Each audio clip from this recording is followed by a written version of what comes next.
Sa maliit na barong-barong sa isang masikip na bahagi ng lungsod, doon naninirahan si Mia kasama ang kanyang 7 taong gulang na anak na si Liza. Maaga pa lamang, pumasok na siya sa kanilang maliit na kubo upang ayusin ang mga gamit. Naghahanda siya para sa araw na punong-puno ng pagsubok. Liza, gising na anak, malapit na ang school bus. Mahinang wika ni Mia habang inaabot ang kumot sa natutulog na bata. Nagising si Liza, medyo natatangay pa sa antok. At numiti nang makita ang mukha ng ina. Ma, gutom na ako. Ano ang meron sa almusal natin? May itlog at sinangag. Hindi man ito masarap gaya ng sa ibang mga bata, pero sapat na ito para sa ating na yon. Sagot ni Mia na may halong ngiti at lungkot. Simula pagkamatay ng asawa niya, halos lahat ng responsibilidad ay siya na ang humahawak. Mahirap ang buhay ng isang single mom, lalo na kung walang malawak na suporta mula sa pamilya o kahit kanino pa. Ngunit hindi siya sumusuko, bagkus lalo pang lumalaban para sa anak. Tuwing umaga, bago pa man magliwanag, nagtatrabaho na si Mia bilang waitress sa maliit na kainan sa palengke. Ang sahod ay maliit, ngunit sapat upang pantustos sa pagkain at pamasahe. Madalas pa siyang mag-overtime upang makapag-ipon kahit paano. Si Mia na naman yan, siya ang laging huli na umuuwi, tsismis ng mga kapitbahay. Ngunit wala siyang panahon para makinig sa mga usap-usapan. Sa kabila ng hirap, nananatili siyang matatag. Minsan, nakaupo. Liza, promise, kapag lumaki ka, hindi ka na ganito kakahirap. Mag-aaral ka ng mabuti para may magandang buhay tayo.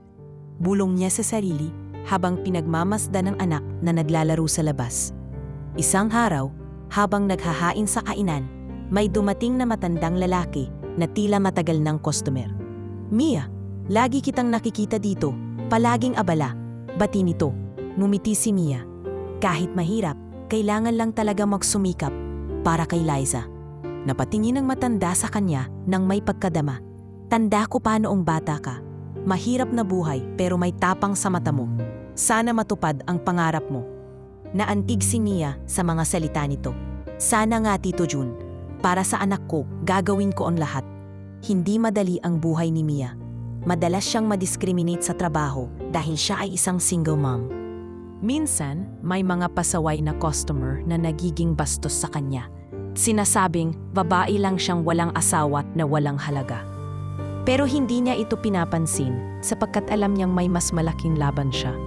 Nagiging dahilan din ang mga utang na iniwan ng kanyang asawa sa mga kapitbahay at barangay.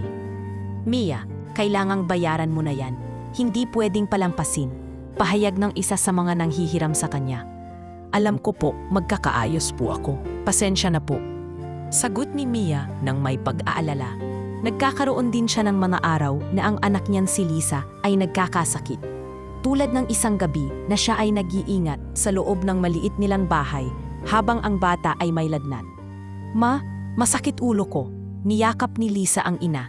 Kinaplos ni Mia ang noo ng anak. Huwag kang mag-alala, anak. Dadalhin kita sa doktor bukas, tatapusin natin to. Ngunit sa kabila ng mga suliranin, wala siyang ibang nais, kundi ang makitang lumaki si Liza ng may maayos na kinabukasan. Hindi siya nagpatalo sa mga pagsubok. Isang gabi, habang nagbabantay ng tulog si Mia, naisip niya ang mga taon ng kanyang pagsusumikap. Bakit ganito ang buhay ko? Pero hindi ako titigil. Para sa anak ko, kailangan kong magpatuloy. Lumipas ang mga araw at paulit-ulit na ang kanyang paglalakad mula sa bahay patungo sa trabaho. Dala-dala ang mga pangarap na tila lumalaki sa puso niya habang lumiliit ang kanilang tahanan. Sa maliit na kainan na pinagtatrabahuhan niya, may mga sandaling siya ay napapaisip habang naghahain sa mga customer. Isa lang akong ordinaryong babae, ngunit sa likod ng ngiti ko may mundo ng responsibilidad at pangarap.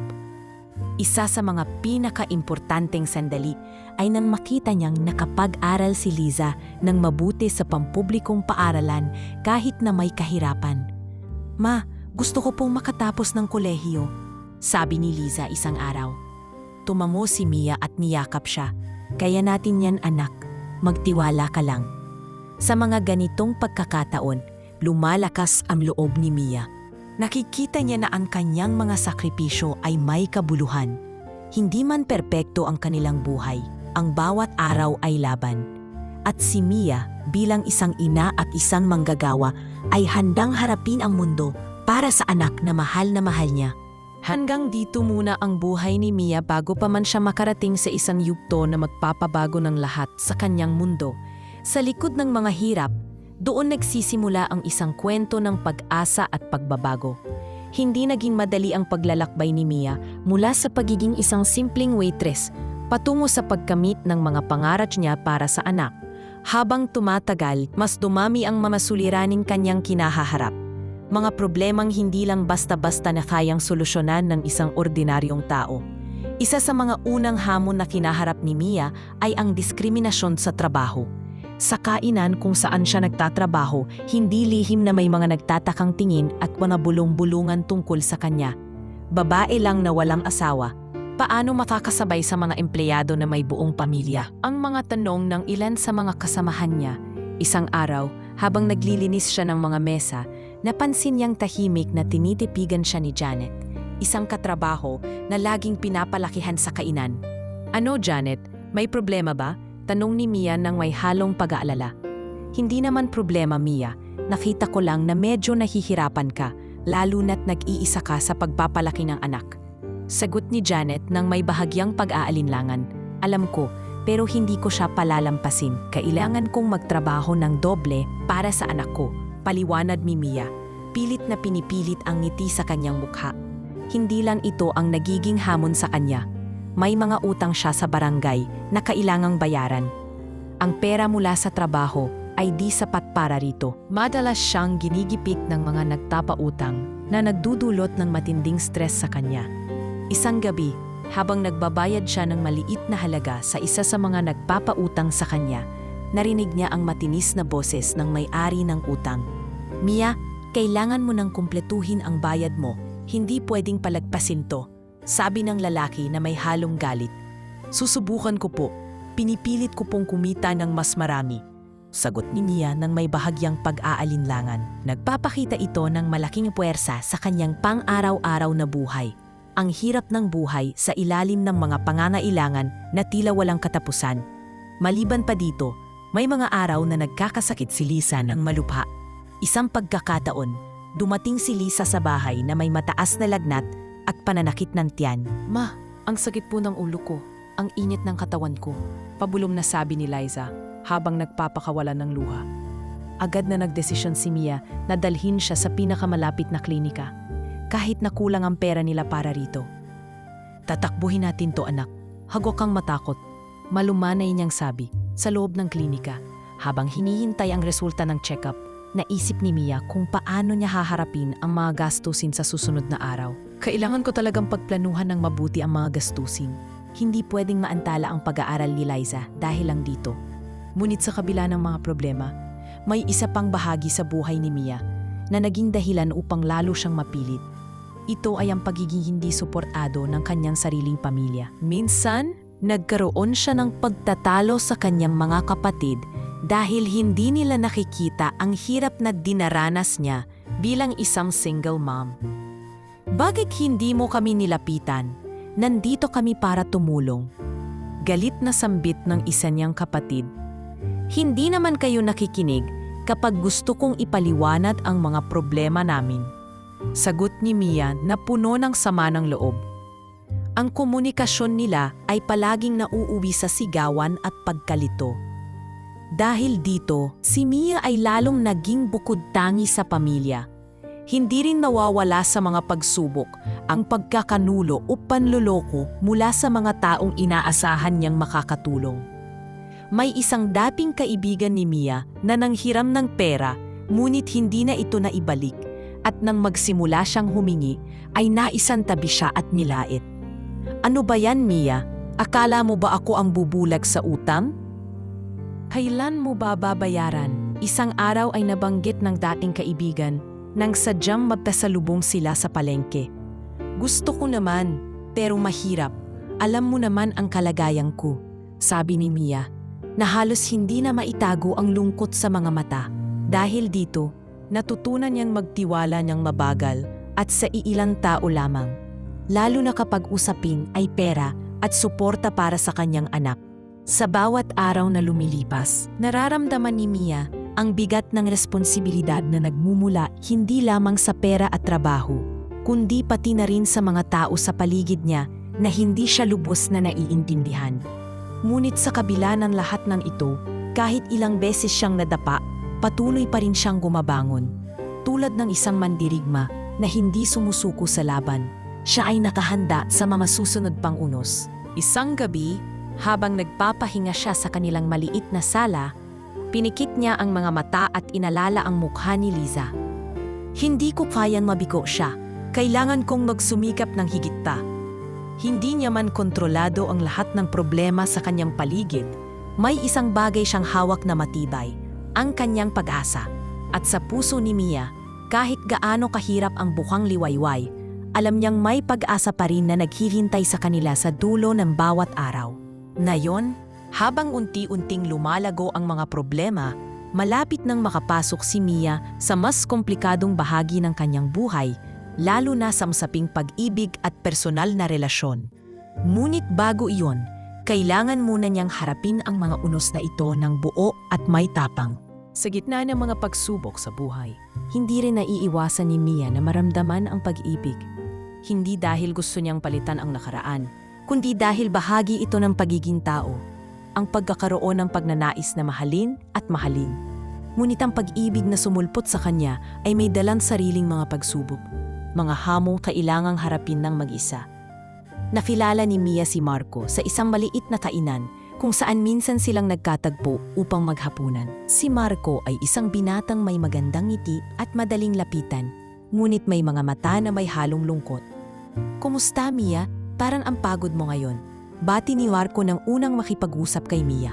Ngumiti si Mia. "Oo nga, pero kaya ko naman. Kailangan lang talaga magtrabaho ng husto." Mabilis silang naging magkaibigan at sa pagdaan ng panahon, napansin ni Mia ang pagiging mabait ni Marco kahit na may mga bagay siyang hindi maintindihan sa kanya. Isang gabi, habang naglalakad pa uwi mula sa trabaho, humarap si Marco kay Mia at nagtanong, "Alam mo ba na sa kabila ng ngiti mo, parang may tinatago kang lungkot?" Napaisip si Mia, siguro nga, pero yan ang buhay. Kailangan ipakita ang tapang kahit na may problema. Ngunit sa likod ng mga mabubuting kilos ni Marco, may mga bagay na nagpapahirap sa kanilang relasyon. Isa na dito ang bisyo ni Marco na unti-unting nagpapabigat sa kanilang samahan. Madalas siyang uminom at minsan nagiging palaban sa mga simpleng usapan.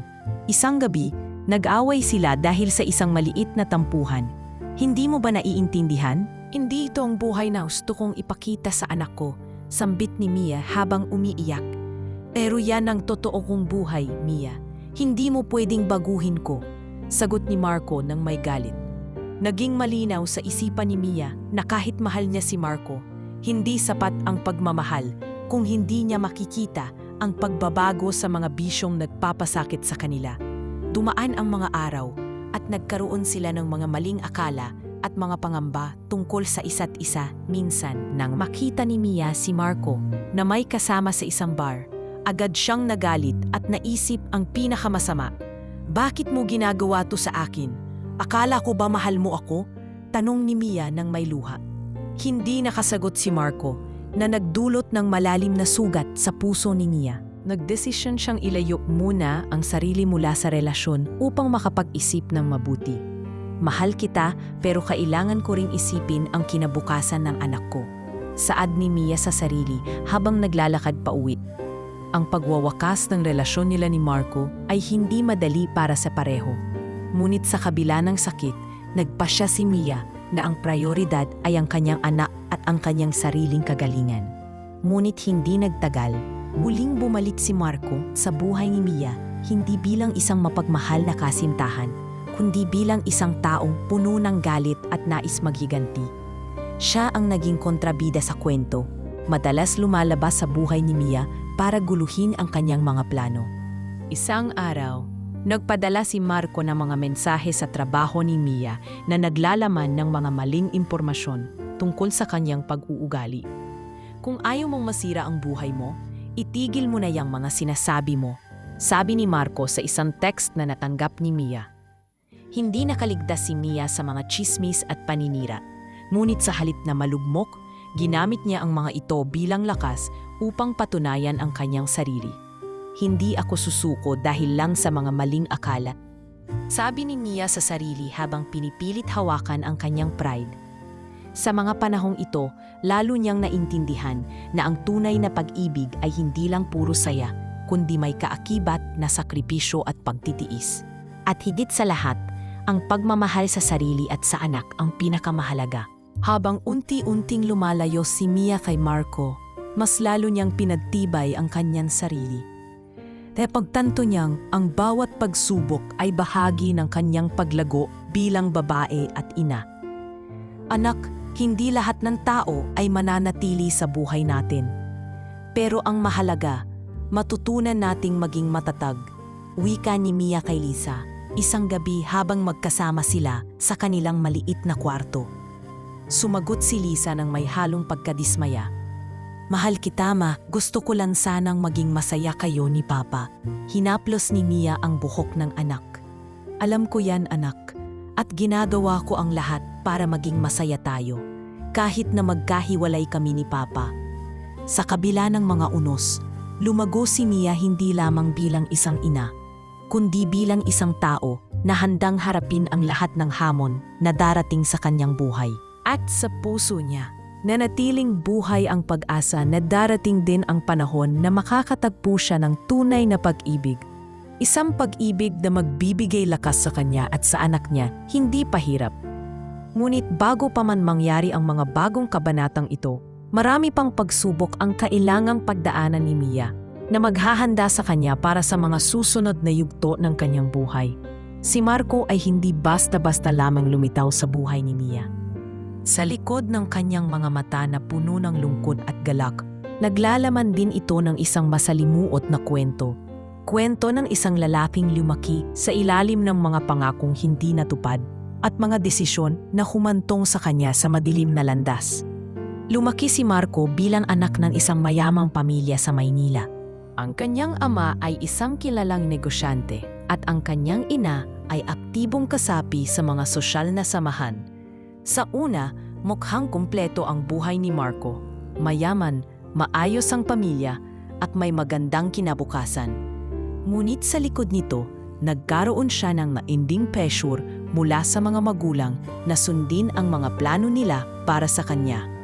Minsan sa isang gabi, nag-usap si Marco at ang kanyang ama habang naglalakad sa malawak na hardin ng kanilang bahay. Marco, ang inaasahan namin sa iyo ay maging tagapagmana ng aming negosyo. Hindi pwedeng pumili ka ng sarili niyong landas, sabi ng ama ng may diin. Ngunit tumugon si Marco ng may pagod sa dibdib. Hindi ko gusto ang buhay na inilaan niyo para sa akin. Gusto ko lang maging malaya. Dahil sa matinding pressure, napunta si Marco sa maling barkada at mga bisyo. Ang pagkakaroon ng mga masasamang kaibigan ang nagdala sa kanya sa landas ng alak at pagsusugal, na unti-unting nagwasak ng kanyang reputasyon at relasyon, kabilang na ang kay Mia. Isa rin si Marco sa mga kontrabida sa kwento dahil sa kanyang pagiging dahilan ng gulo sa buhay ni Mia. Hindi siya tahimik na nagtitiis sa mga problema. Madalas niyang ipakita ang kanyang galit sa pamamagitan ng pananakot, paninira, at pagsira sa imahe ni Mia. Isang araw, nakatanggap si Mia ng text mula kay Marco na puno ng pagbabanta. Huwag kang mag-akala na tapos na tayo, Mia. Hindi kita papayagang maging masaya. Nakasulat dito. Hindi na ito ang unang beses na nangyari ito. Sinubukan ni Marco na guluhin ang buhay ni Mia sa trabaho. Nagpadala siya ng mga peking email at chismis upang sirain ang kredibilidad niya bilang empleyada. Napansin ito ni Janet, ang katrabaho ni Mia, na nagpaalala, Mia, nagkakalat ang mga maling balita tungkol sa'yo. Alam ko na hindi totoo yan. Huwag kang bibigay. Ngunit masakit pa rin ang mga pagsubok na iyon. Naramdaman ni Mia na parang binubugbog siya ng mundo sa tuwing may bagong gulo na dumarating. Sa kabila ng pagiging kontrabida ni Marco, may mga sandali rin na nagpapakita siya ng pagsisisi at kahinahan. Minsan, Nakita siya ni Mia na umiiyak sa isang madilim na sulok ng parke. Tila nag-iisa sa mundo. Lumapit si Mia ng dahan-dahan at tinanong, "Marco, bakit ka umiiyak?" Gumiti si Marco ng mapait. "Mia, hindi ko gusto ang mga nangyayari. Pero hindi ko rin alam kung paano itigil ito. Kung gusto mo talagang magbago, kailangan mo munang tanggapin ang mga maling nagawa mo." Sabot ni Mia ng may kabaitan. Sa mga ganitong sandali, nagiging malinaw na kahit ang pinakamabigat na tao ay may pusong naghahanap din ng kapatawaran at pagbabago. Ngunit ang daan patungo rito ay mahirap at puno ng pagdududa. Sa likod ng lahat, si Marco ay isang taong naipit sa kanyang sariling mga desisyon at kapaligiran. Hindi niya kayang baguhin ang nakaraan, ngunit nais niyang ayusin ang mga nasira niyang relasyon, lalo na kay Mia. Ngunit para kay Mia, ang pagtitiwala ay hindi basta-basta ibinibigay. "Kailangan kong protektahan ang sarili ko at ang anak ko," madalas niyang sabi sa sarili. Sa panahon na ito, mas lalo pang lumalalim ang komplikasyon sa pagitan nila.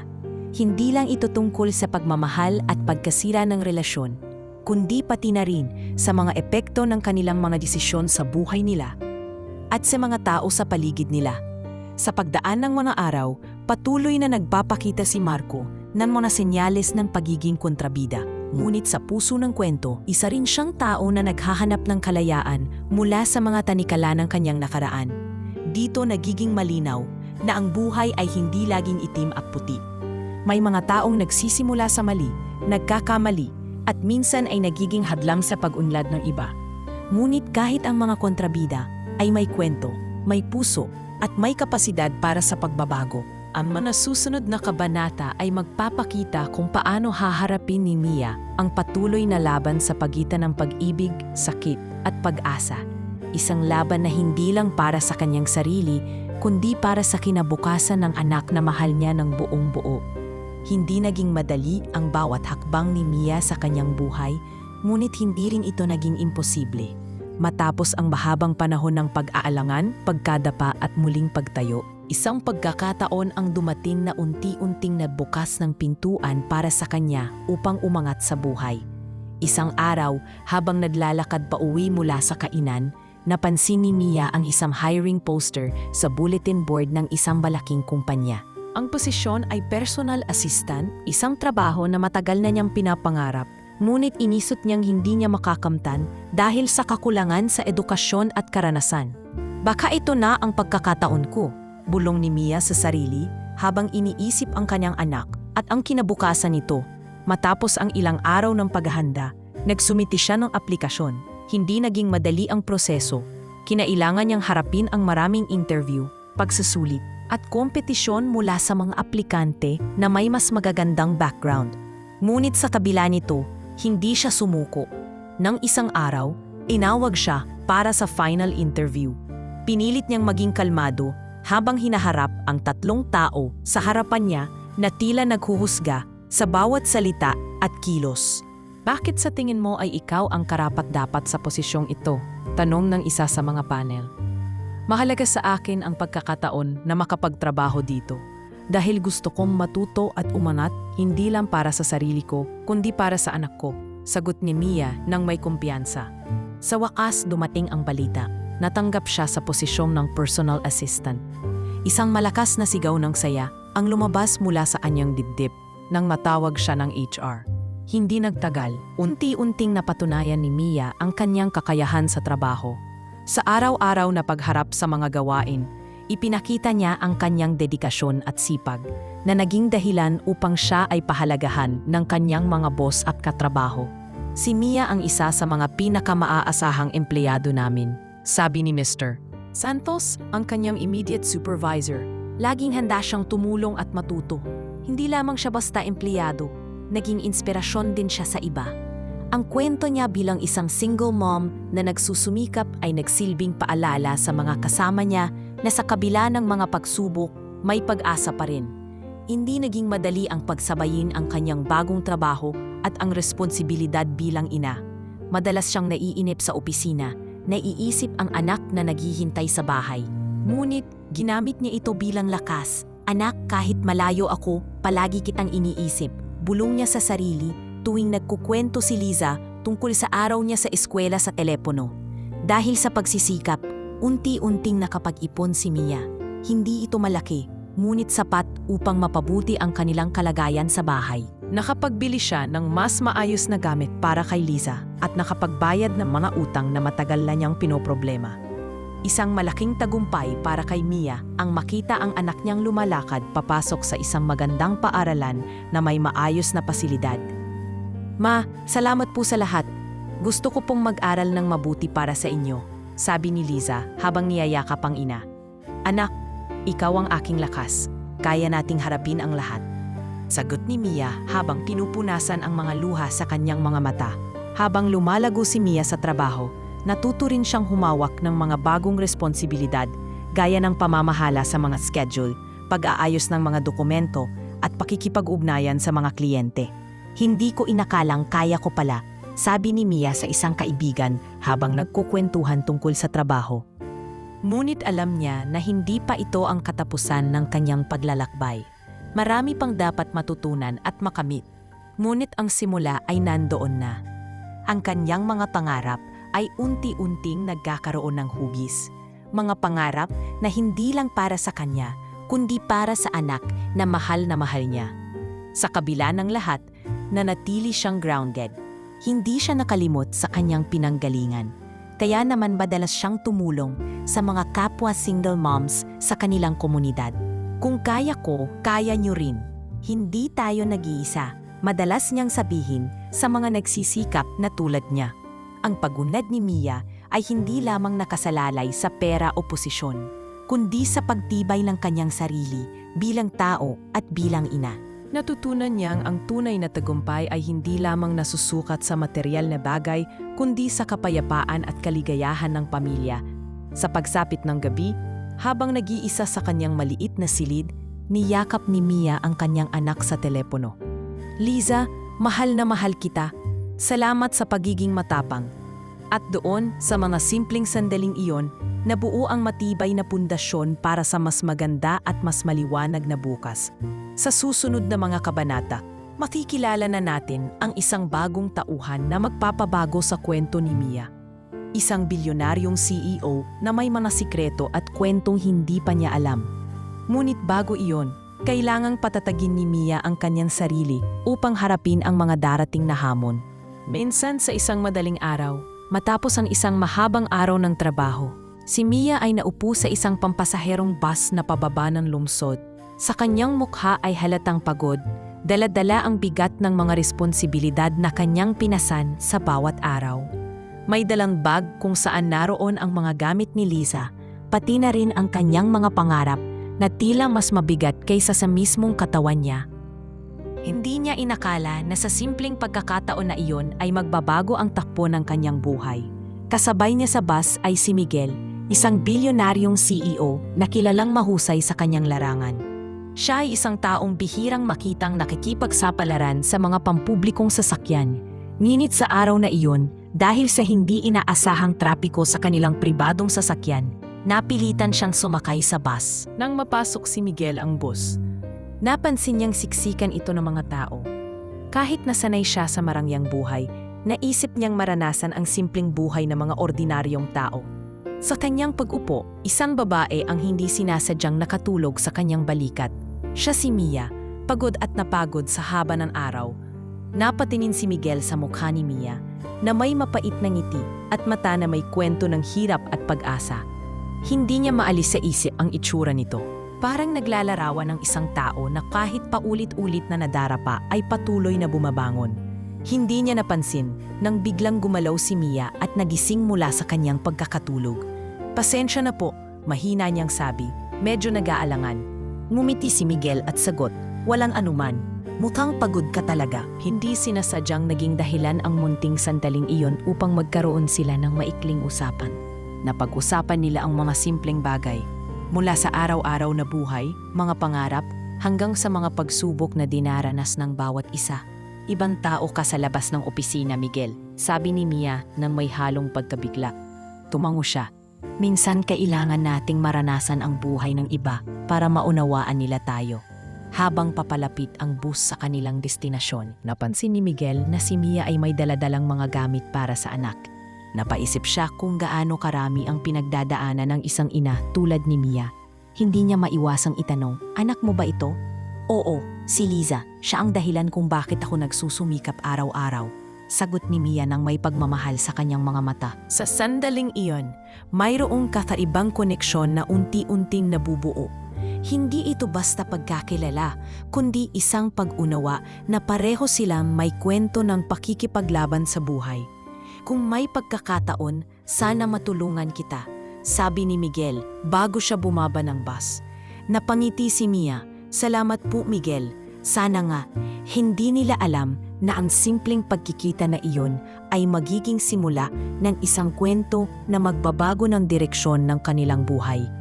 Pagkatapos ng araw na iyon, nagsimula na ang mga pangyayari na hindi inaasahan ni Mia, mga pagkakataon na magbibigay liwanag sa kanyang madilim na landas. Ngunit hindi ito magiging madali. Maraming pagsubok at intriga ang haharapin nila bago marating ang tunay na kabuluhan ng kanilang pagkikita. Si Miguel, bilang isang CEO, ay may mundo na puno ng komplikasyon at mga sikreto. Ngunit sa harap ni Mia, natagpuan niya ang isang bahagi ng kanyang sarili na matagal nang nawala, ang pag-ibig at pag-asa na tunay at totoo.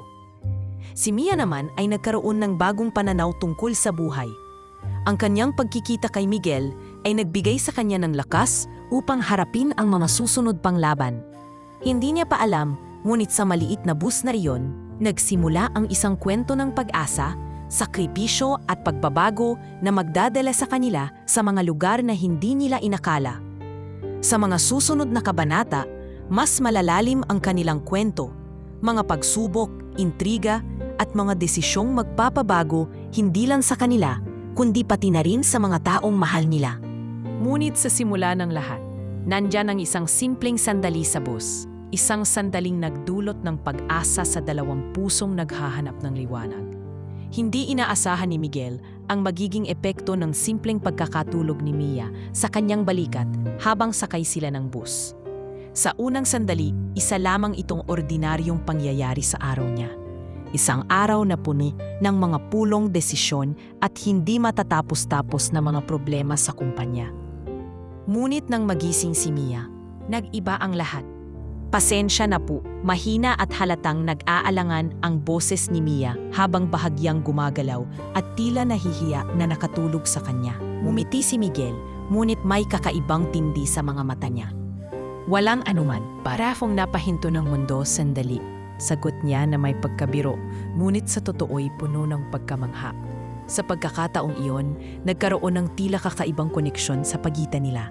Isang sandali ng katahimikan sa gitna ng gulo ng mundo ni Miguel at ng hirap na dinaranas ni Mia. Naramdaman ni Miguel ang bigat na dinadala ni Mia sa kanyang mga balikat.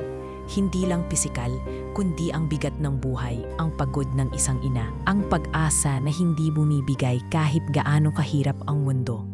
Habang nakapingin siya kay Mia, naisip niya ang kanyang sariling buhay na puno ng mga formalidad, mga desisyong kailangang gawin para sa kumpanya, at ang kawalan ng tunay na koneksyon sa mga tao sa paligid niya.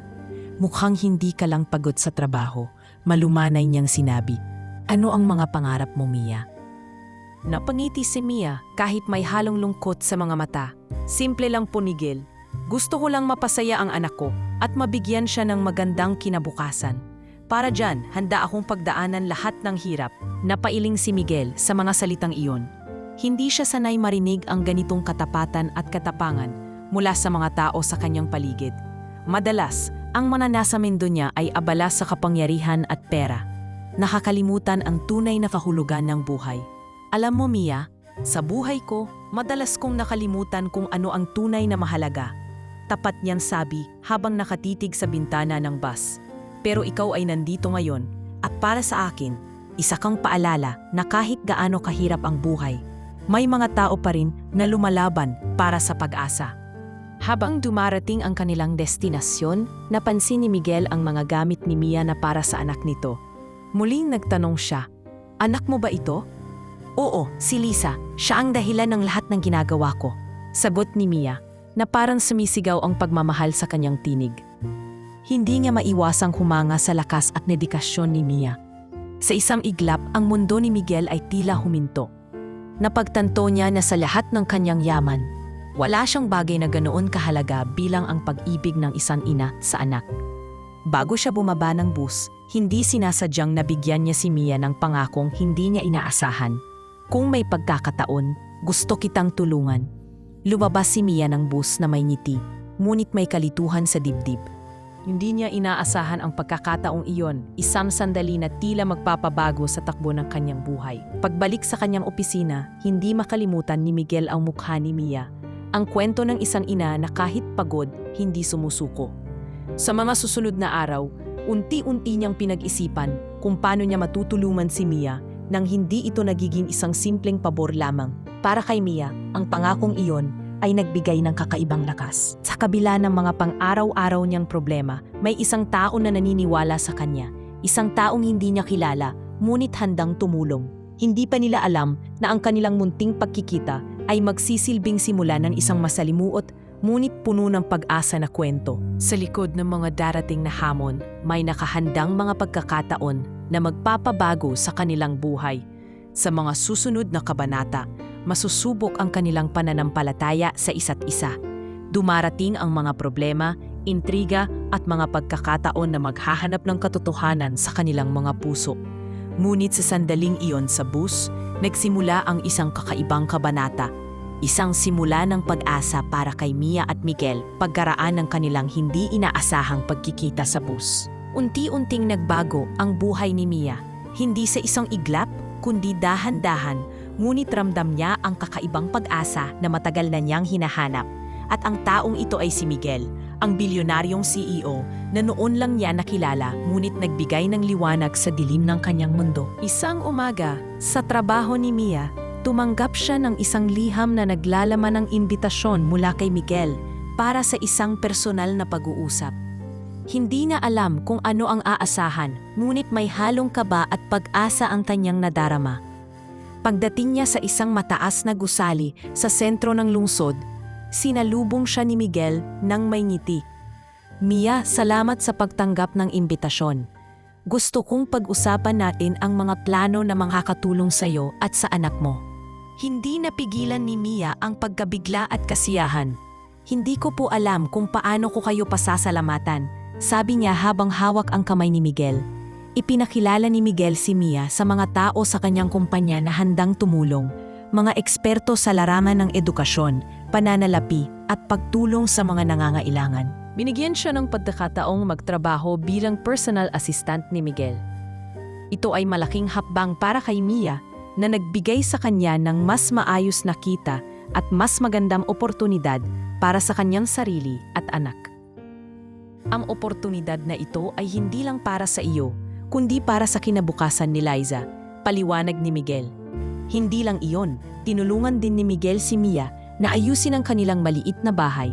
Naglaan siya ng pondo para sa maliit na renovation na nagbigay ng mas komportableng tahanan para sa dalawa. Hindi ko akalain na magkakaroon kami ng ganitong bahay, ma, sabi ni Liza nang makita ang mga bagong pintura at ayos ng kanilang kwarto. Ngumiti si Mia at niyakap ang anak. Ito ay dahil sa sipag natin at sa tuling ng mga mabubuting tao. Bukod sa material na tulong, ipinakilala rin ni Miguel si Mia sa mga taong maaaring makatulong sa kanya. Minsan dinala siya ni Miguel sa mga workshop tungkol sa financial literacy at skills training para lalo pa niyang mapaunlad ang sarili. Napakahalaga na marunong kang magplano at mag-manage ng pera. Paalala ni Miguel sa isang seminar habang nakikinig si Mia. Dahil dito, natuto si Mia ng mga bagong kasanayan, hindi lamang sa trabaho kundi pati na rin sa personal na buhay. Unti-unti niyang naibalik ang kumpiyansa sa sarili at lalo siyang naging matatag. Hindi rin nawawala ang mga pagkakataon na magkita sila ni Miguel sa labas ng opisina. Hindi na ito formal na usapan, kundi mga sandali ng pagkakaibigan at pagkakaintindihan. Alam mo, Mia, hindi ko inasahan na makakatagpo ako ng isang tao na ganyang kalakas ang loob, sabi ni Miguel habang nagkakape sila sa isang maliit na kafe. Salamat, Miguel. Kayo rin ay isang inspirasyong para sa akin. Tugon ni Mia ng may ngiti. Dahil sa tulong ni Miguel, unti-unting nagbago ang mundo ni Mia.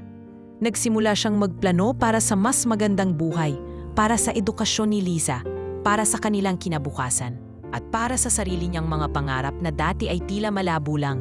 Sa bawat araw na lumilipas, ramdam ni Mia ang pagbabago sa kanilang buhay. Hindi lamang sa material na bagay kundi pati na rin sa kanyang puso at isip. Ngunit hindi rin mawawala ang mga hamon. Bagamat may tulong si Miguel, nananatili pa rin ang mga pagsubok na kailangang harapin. At higit sa lahat, ang pagharap sa mga pagdududa at intriga mula sa mga taong hindi nakikita ang kabutihan ng kanilang samahan. Ngunit sa bawat problema, mas lalo nilang pinagtibay ang kanilang loob at pananalig sa isa't isa. Si Mia ay nagpatuloy sa kanyang paglalakbay at si Miguel ay naging lakas niya sa pagharap sa mundo. Sa mga susunod na kabanata, makikita natin kung paano haharapin ni Mia at Miguel ang mga hamon na dala ng kanilang bagong relasyon. Mga pagsubok na susubok sa kanilang tiwala at pagmamahalan, pati na rin ang mga intriga mula sa mga taong naisirain ang kanilang pinaghirapang kaligayahan. Ngunit sa kabila ng lahat, nananatili ang isang bagay, ang pag-asa na may bukang liwayway pa sa dulo ng madilim na gabi. Sa paglipas ng mga buwan, unti-unting lumalim ang pagkakaibigan ni Mia at Miguel. Ang simpleng pagkikita sa bus ay nauwi sa madalas na pag-uusap, pagtutulungan, at hindi maikakailang paglalapit ng kanilang mga puso. Ngunit tulad ng anumang kwento ng pag-ibig, hindi ito naging payapa. Kasabay ng saya at pag-asa, ay dumating ang mga pagsubok na nagtulot sa kanila na suriin ang kanilang tunay na damdamin. Mabilis kumalat ang tsismis sa kanilang lugar ng trabaho at maging sa mga kaibigan. Si Mia, nakipagrelasyon daw kay Miguel, ang CEO, parang hindi bagay. Ang mga bulong-bulungan na paulit-ulit naririnig ni Mia. Dahil dito, napilitan silang itago ang kanilang relasyon. Sa una, naging mahirap para sa kanila ang magbalat kayo. Ngunit alam nilang ito ang pinakamainam na paraan para maiwasan ang mga intriga. Masakit pero kailangan nating gawin ito para sa atin, para sa anak mo at para sa trabaho.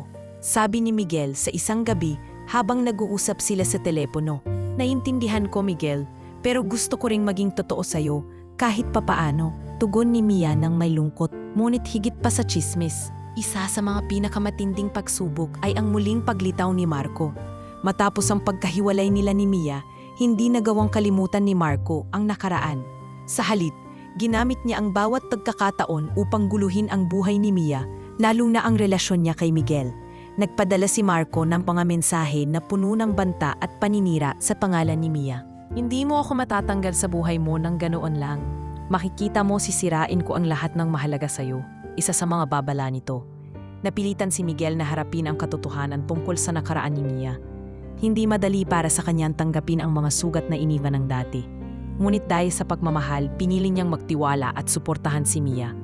Hindi ako perpekto pero handa akong harapin ang lahat para sa'yo. Sabi ni Miguel nang magkasama sila sa isang tahimik na gabi. Ang mga hindi pagkakaintindihan ay di maiiwasan. May mga araw na nagkakaroon sila ng tampuhan at distansya, lalo na kapag nararamdaman ni Mia na parang hindi siya lubos na nauunawaan ni Miguel. Minsan, pakiramdam ko'y nag-iisa ako kahit kasama kita. Pagtatapat ni Mia habang naglalakad pa uwi mula sa trabaho. Hindi iyan totoo, Mia. Nandito ako para sa'yo kahit na minsan ay nahihirapan akong ipakita. Sagot ni Miguel nang may pag-amin. Sa kabila ng mga pagsubok, mas lalo nilang pinagtibay ang kanilang relasyon. Naging mas bukas sila sa isa't isa.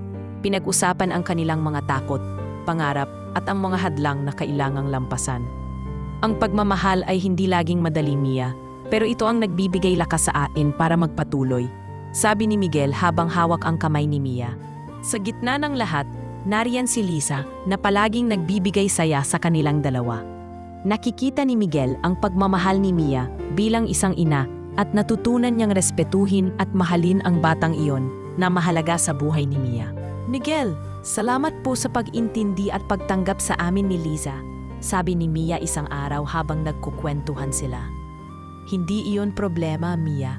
Kayo ang nagbigay ng liwanag sa buhay ko, sagot ni Miguel ng may ngiti. Habang lumalalim ang kanilang relasyon, mas lalo nilang naintindihan na ang bawat pagsubok ay bahagi ng kanilang paglalakbay. Isang paglalakbay na puno ng pagsasakripisyo, pagtitiwala at pag-asa. Ngunit sa likod ng mamasandaling iyon, nananatili pa rin ang mga banta mula sa mga taong nais sirain ang kanilang kaligayahan. Kailangan nilang maging matatag, handa sa lahat ng darating na unos. Sa mga susunod na kabanata, mararanasan nila ang mga pagsubok na susubok sa tibay ng kanilang pagmamahalan. Ang mga hamon mula sa nakaraan, mga intriga sa negosyo, at mga personal na laban ay magbibigay daan sa isang mas malalim na pag-unawa sa isa't isa.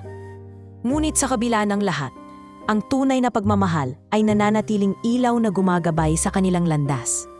Sa gitna ng mga unos at pagsubok na dumarating sa buhay niya, unti-unting natutunan ni Mia kung paano buksan muli ang kanyang puso. Hindi lamang para kay Miguel, kundi para rin sa kanyang sarili. Ang paglalakbay na ito ay puno ng mga sandaling puno ng pag-aalinlangan, pagkatuto at higit sa lahat, pagtanggap. Matagal nang pinipigilan ni Mia ang kanyang damdamin, takot sa mga masasakit na karanasan ng nakaraan. Ngunit sa piling ni Miguel, unti-unti niyang naunawaan na ang pagmamahal ay hindi lamang tungkol sa saya, kundi pati na rin sa tapang na harapin ang mga kahinaan at kahirapan. Isang gabi, habang magkasama silang naglalakad pauwi mula sa isang pagtitipon, tinanong ni Miguel si Mia, "Anong iniisip mo?" "Mia, parang malalim ang mga iniisip mo." Tumigil si Mia at tumingin kay Miguel ng matagal. "Natatakot ako, Miguel. Natatakot akong maulit ang mga sakit na naranasan ko noon." Ngumiti si Miguel at hinawakan ang kamay niya. "Alam kong mahirap, pero nandito ako. Hindi para saktan ka, kundi para suportahan." Sa mga sandaling iyon, naramdaman ni Mia ang init ng pagmamahal na matagal niyang hinahanap. Hindi ito isang perpektong kwento, ngunit puno ito ng katotohanan. Isang kwento ng dalawang tao na nagtatagpo upang magsimula muli. "Sa kabila ng lahat, pinipili kong magtiwala sa iyo," bulong ni Mia habang nilalambing ang kamay ni Miguel. Hindi naging madali para sa kanya ang pagbukas ng puso. Kailangan niyang pagdaanan ang mga alaala ng nakaraan, ang takot na masaktan at ang pagdududa sa sarili. Ngunit sa bawat hakbang, naramdaman niya ang pag-asa na unti-unting pumapalit sa takot. Dahil sa pagbubukas ng puso, mas naging bukas na si Mia sa mga tao sa paligid niya. Unti-unti niyang ibinahagi ang kanyang kwento sa mga kaibigan at pamilya. At mas naging matatag siya bilang isang tao. "Hindi ako perpekto, pero natututo akong mahalin ang sarili ko." Pagtatapat ni Mia sa isang kaibigan sa isang pagtitipon. Ang pagiging bukas ay naging daan upang mas maging matibay siya sa kabila ng mga hamon. Natutunan niyang tanggapin ang mga kahinaan at pagkukulang bilang bahagi ng kanyang pagkatao. Sa loob ng kanilang maliit na tahanan, naramdaman ni Mia ang bagong simula. Ang pagmamahal na kanyang tinanggap mula kay Miguel ay nagbigay lakas hindi lamang sa kanya, kundi pati na rin sa anak niyang si Lisa. "Ma, masaya ako na masaya kayo ni Miguel," sabi ni Lisa isang gabi habang hawak ang kamay ng ina. Ngumiti si Mia. "Salamat anak. Dahil sa'yo, mas lalo akong naging matapang." Sa pagbubukas ng puso ni Mia, mas lalong napalalim ang relasyon nila ni Miguel. Nagkaroon sila ng mas maraming oras na magkasama, nagkwentuhan tungkol sa kanilang mga pangarap, at nagsimula silang magplano para sa hinaharap. "Gusto kong makasama ka sa bawat hakbang ng buhay ko," sabi ni Miguel habang nakatingin sa mga mata ni Mia. "Hindi na ako natatakot na yon. Kasama kita," tugon ni Mia ng may tapat na ngiti. Sa kabila ng mga hamon, natutunan nilang tanggapin ang bawat isa ng buo. Kasama ang mga pagkukulang at kahinaan, ang pagmamahal nila ay naging pundasyon ng kanilang lakas. Ngunit hindi nagtatapos dito ang kanilang kwento. Sa mga susunod na kabanata, haharapin nila ang mas mahihirap na pagsubok. Mga intriga mula sa mundo ng negosyo ni Miguel, mga personal na problema, at mga bagong kontrabida na susubok sa kanilang pagmamahalan. Ngunit sa puso ni Mia at Miguel, nananatili ang katatagan at pagmamahal na handang pagdaanan ang lahat para sa kanilang kinabukasan. Sa kabila ng pag-usbong ng relasyon ni Mia at Miguel, hindi naging madali ang kanilang paglalakbay. dumarating ang mga bagong pagsubok na tila sinusubok ang tibay ng kanilang pagmamahalan at ang lakas ng loob ni Mia bilang isang ina at babae. Ang mga hamon na ito ay hindi lamang nagmula sa kanilang personal na buhay, kundi pati na rin sa mundong ng negosyo at paaralan ng kanilang anak. Isa sa mga unang malaking pagsubok ay ang krisis na dumating sa kumpanya ni Miguel. Isang malaking problema sa pananalapi ang nangyari na nagdulot ng takot at pag-aalala hindi lamang kay Miguel kundi pati sa mga empleyado. Miguel, kailangan nating gumawa ng mabilis na desisyon para maiwasan ang malaking pagkalugi, sabi ng CFO ng kumpanya habang nagpapakita ng mga ulat. Alam ko, pero kailangan nating maging maingat. Hindi lang pera ang nakataya dito, pati ang reputasyon ng kumpanya. Sagot ni Miguel habang seryoso ang mukha. Sa kabila ng stress sa trabaho, hindi nawawala ang suporta ni Mia. Sa bawat gabi, pinapayo niya si Miguel na huwag mawala ng pag-asa at patuloy na lumaban. Miguel, naniniwala ako sa'yo. Kaya nating malampasan ito, sabi ni Mia habang hinahawakan ang kamay ng kanyang kasintahan. Hindi ring ligtas si Lisa sa mga hamon ng buhay. Sa paaralan, naharap siya sa mga problema tulad ng bullying at academic pressure. Nakita ni Mia ang lungkot sa mukha ng anak at agad na kumilos upang matulungan ito. Anak, sabihin mo sa akin kung anong problema. Nandito ako para sa'yo. Malumanay na sabi ni Mia habang niyayakap si Lisa. Manay, hirapan po ako sa mga subjects ko at may mga bata pa na hindi mabait sa akin. Pagtatapat ni Lisa nang may luha sa mga mata. Nagdesisyon si Mia na makipag-usap sa mga guro at mga school counselor upang natulungan ang anak niya. Hindi niya hinayaang maging hadlang ang mga problema sa paaralan sa kinabukasan ni Lisa. Habang lumalalim ang mga problema, dumating din ang isang bagong kontrabida sa buhay nila Miguel. Isang taong may intensyon na sirain ang kumpanya at ang relasyon nila ni Mia.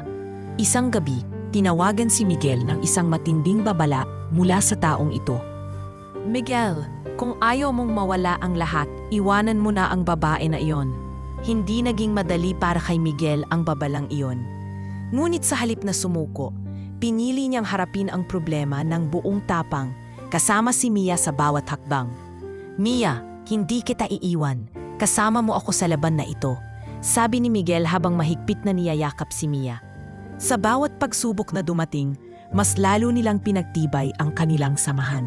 Naging lakas nila ang isa't isa upang harapin ang mga unos na tila walang katapusan. Sa kabila ng lahat, naniniwala ako na kaya nating lampasan ito, Miguel, sabi ni Mia habang nakatingin sa mga mata ng kasintahan. Hindi ko kakayanin ito kung wala ka sa tabi ko, tugon ni Miguel na may lalim ng damdamin. Sa mga susunod na kabanata, masusubok pa nila ang kanilang pagmamahal at pagtitiwala. Ngunit sa kabila ng lahat, nananatiling matibay ang pundasyon ng kanilang samahan. Isang pundasyong binuo ng pag-asa, tapang, at tunay na pagmamahal para sa isa't isa at sa kanilang pamilya. Habang lumalalim ang relasyon ni Mia at Miguel, tila unti-unting nagiging matatag ang pundasyon ng kanilang pagmamahalan. Ngunit, sa likod ng mga ngiti at masasayang sandali, may mga lihim na matagal nang itinatago. Lihim na kapag nalaman ay maaaring gumuho ang kanilang mundo. Isang gabi, habang nagkakaroon sila ng tahimik na pag-uusap sa bahay ni Miguel, hindi maiwasang magtanong si Mia tungkol sa mga balitang kanyang narinig. Miguel, may narinig ako tungkol sa isang malaking problema sa kumpanya mo. Totoo ba ito? Anong niya ng may pag-aalala? Huminga ng malalim si Miguel bago sumagot. Mia, may isang bagay akong kailangang sabihin sa'yo. May bahagi ako sa isang investment na naging malaki ang naging problema. Malaki ang nalugi. At ito'y nakaapekto hindi lang sa kumpanya, kundi pati sa mga taong nagtitiwala sa amin. Hindi makapaniwala si Mia. Ang mundo niya ay tila bumagal, at ang mga sinabi ni Miguel ay bumigat sa kanyang dibdib. Bakit hindi mo sinabi agad sa akin? Bakit kailangang itago ito? Tanong ni Mia habang may halong pagkadismaya at sakit sa puso. Ito ang dahilan kung bakit natatakot akong mawala ka. Hindi ko gustong masira ang tingin mo sa akin. Sagot ni Miguel ng may lungkot. Ang pagbubukas ng lihim na ito ay nagdulot ng matinding tensyon sa kanilang relasyon. Hindi nila maiwasan ang mga pagtatalo at pagdududa sa isa't isa. Paano ko gagawin na magtiwala pa ulit sa'yo kung palihim kang may ganitong mga bagay? Tanong ni Mia nang may galit at luha. Alam kong nasaktan kita, pero handa akong itama ang mga mali at harapin ang lahat ng problema ng magkasama. Tugon ni Miguel habang hinahanap ang mga mata ni Mia. Sa kabila ng lahat, napagtanto ni Mia na ang bawat tao ay may kanya-kanyang kahinaan at pagkukulang. Pangmahalaga ay ang kanilang pagtanggap sa isa't isa at ang kanilang pagnanais na magbago. Hindi nagtagal, nagkausap sila ng masinsinan at nagdesisyon na harapin ang lahat ng problema ng magkasama bilang magkapartner sa buhay at negosyo. Hindi natin kayang gawin ito ng mag-isa. Kailangan natin ng isa't isa, sabi ni Mia habang hawak ang kamay ni Miguel. Magkasama tayo sa lahat ng ito, sagot ni Miguel ng buong puso. Sa kabila ng matinding hamon, nagpatuloy ang kanilang pagmamahalan at pagtitiwala. Mas lalo nilang pinagtibay ang kanilang samahan na parang bakal na hindi basta-basta mapuputol. Sa mga susunod na kabanata, makikita natin kung paano nila haharapin ang mga bagong laban. Mga laban na susubok sa kanilang katatagan, pagmamahalan at ang kanilang pagkatao. Ngunit sa bawat unos na dumaan, napatunayan na ang tunay na pag-ibig ay hindi sumusuko. At sa dulo ng kanilang kwento, may isang magandang wakas na naghihintay. Isang simula ng bagong pag-asa at pagmamahalan na magtatagal habang buhay. Pagkatapos ng lahat ng unos at pagsubok, narating ni Mia at Miguel ang isang yugto na puno ng kapayapaan, pagmamahalan at pag-asa. Hindi naging madali ang landas na kanilang nilakaran. Maraming dagok, sakit at pag-aalinlangan. Ngunit sa kabila ng lahat, nanatili silang magkasama, mas matatag at mas matibay. Sa isang simple ngunit makabuluhang seremonya, nagdesisyon silang magpakasal. Hindi ito isang engrandeng okasyon na puno ng karangyaan, kundi isang pagtitipon ng mga taong tunay na nagmamahal at sumusuporta sa kanila. Hindi ko akalain na darating ang araw na ito, sabi ni Mia habang hawak ang kamay ni Miguel sa kanilang kasal. Lahat ng pinagdaanan natin ay patunay ng tibay ng pagmamahal natin. Tugon ni Miguel na may ngiti. Hindi lamang nagbuklod ang kanilang mga puso, kundi pati na rin ang kanilang mga pamilya. Ang mga taong dati may agam-agam sa kanilang relasyon ay unti-unting tumanggap at naging bahagi ng kanilang buhay. Matapos ang kasal, pinasimula nila ang isang bagong negosyo, isang small enterprise na pinagsasamahang pinamamahalaan ni Mia at Miguel. Ito ay nagbigay ng bagong pag-asa sa kanilang pamilya at komunidad. Sa wakas, may sariling negosyo tayo na hindi lang para sa atin, kundi para makatulong sa iba, sabi ni Mia habang pinagmamasdan ang kanilang maliit na tindahan. Hindi nakalimutan ni Mia ang kanyang mga ugat at pinagmulan. Patuloy siyang tumutulong sa mga kapwa single mom sa kanilang barangay, nagbibigay inspirasyon at suporta. Hindi madali ang buhay, pero kaya nating magtagumpay basta't sama-sama tayo. Madalas niyang sabihin sa mga tumutulong sa kanya. Si Liza, na ngayon ay masaya at maayos ang buhay, ay patuloy na nagsusumikap sa pag-aaral. Dala ang inspirasyon ng kanyang mga magulang. Ma, Pa, salamat po sa lahat. Gusto kong maging matagumpay para sa inyo, sabi ni Liza nang may pag-asa sa mga mata. Si Mia at Miguel ay hindi lamang naging mag-asawa, kundi naging inspirasyon sa mga tao sa kanilang paligid. Patunay na ang pagmamahal at pagsisikap ay kayang magbago ng buhay. Sa pagtatapos ng araw, habang magkasamang nanonood ng paglubog ng araw sa kanilang bahay, niyakap ni Miguel si Mia at sinabi, "Salamat sa paglalakbay na ito, sa lahat ng hirap at saya. Ikaw ang aking tahanan." Tumugon si Mia ng may ngiti, "Ikaw rin, Miguel. Sa'yo ko natagpuan ang tunay na pag-ibig at pag-asa." At sa simpleng mga salita at yakap, nagsimula ang bagong kabanata ng kanilang buhay. Isang kwento ng pag-asa, pagmamahal, at bagong simula na magtatagal habang buhay. Ito ang kwento ni Mia, ang mahirap na single mom na natulog sa balikat ng bilyonaryong CEO sa bus. Isang pangyayaring nagdala ng pagbabago, pag-asa at pagmamahal sa kanyang buhay. Sa mundo na puno ng pagsubok, ang tunay na lakas ay nagmumula sa puso ng isang tao. Isang pusong handang magmahal, magsakripisyo, at magpatuloy kahit gaano man kahirap ang buhay. At doon nagsisimula ang tunay na kwento. Isang kwento ng pag-ibig na walang hanggan, mula sa mga simpleng simula hanggang sa walang katapusang pag-asa.